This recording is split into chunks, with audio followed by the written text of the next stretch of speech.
Assalamualaikum warahmatullahi wabarakatuh. Saya Nur Hayati, NIM 877550251 dari Universitas Terbuka jurusan PGSD UT BJJ UT Padang.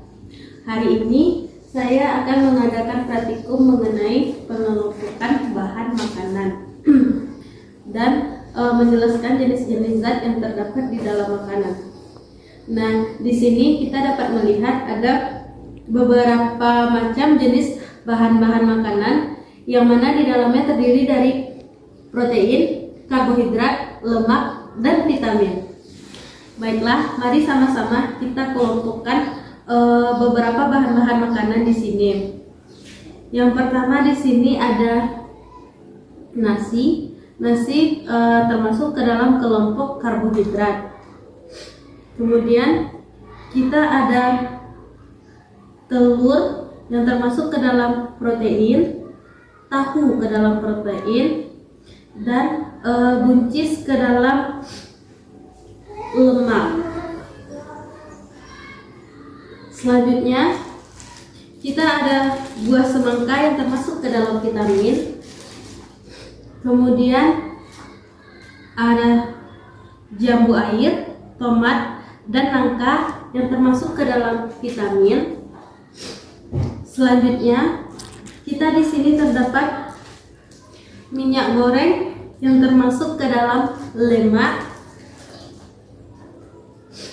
Nah, kemudian ada gula yang termasuk ke dalam karbohidrat. Kemudian ada coklat juga termasuk ke dalam karbohidrat. Namun gula juga bisa terdapat di coklat juga bisa terdapat di protein juga. Terakhir ada pisang dan buah kakao yang termasuk ke dalam vitamin. Kemudian ada bunga lawang. Bunga lawang termasuk ke dalam karbohidrat. Sekian kita pengelompokan jenis makanan yang saya lakukan.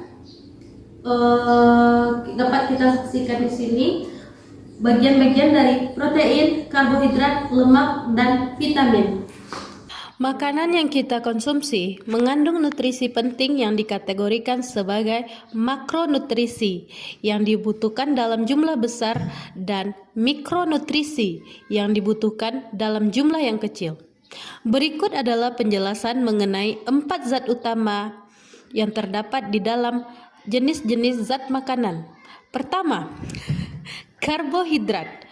Karbohidrat adalah sebagai sumber energi makanan utama, yang mana bahan bakar utama bagi tubuh, terutama untuk otak dan aktivitas fisik. Tubuh memecah karbohidrat menjadi glukosa atau gula darah. Yang kemudian, contoh karbohidrat terdapat pada nasi, gula pasir, buah-buahan, dan madu yang berfungsi menyediakan energi primer dan menjaga metabolisme tubuh. Kedua adalah lemak. Lemak adalah sebagai cadangan energi dan pelindung. Lemak sering dianggap buruk, padahal sangat penting untuk penyerapan vitamin tertentu dan melindungi organ tubuh. Contoh lemak tak jenuh atau baik adalah menjaga kesehatan jantung, seperti halnya alpukat dan kacang-kacangan. Yang kemudian, lemak jenuh dan trans yang perlu dibatasi jika berlebihan dapat meningkatkan kolesterol. Contohnya terdapat pada gorengan, daging, dan mentega.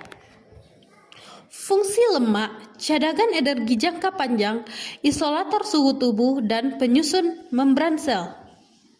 Yang ketiga adalah protein atau zat pembangun. Protein berfungsi sebagai unit pembangun tubuh. Tanpa protein, tubuh akan sulit pulih dari cedera atau membangun jaringan baru. Adapun jenis protein hewani mengandung asam amino lengkap, yaitu telur, ikan, dan susu.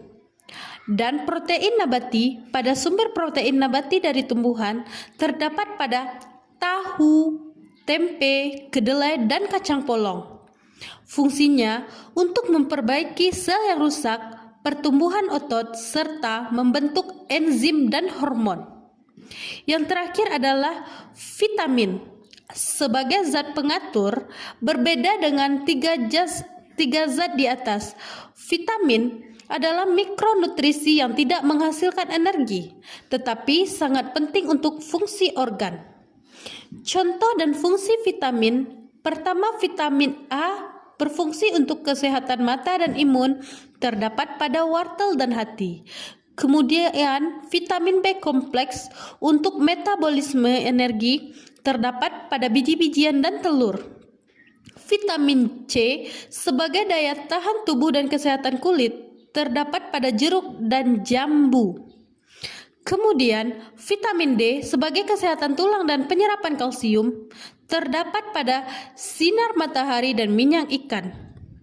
Vitamin berfungsi untuk mengatur proses biokimia di dalam tubuh dan menangkal radikal bebas. Saya Nur Hayati. Assalamualaikum warahmatullahi wabarakatuh.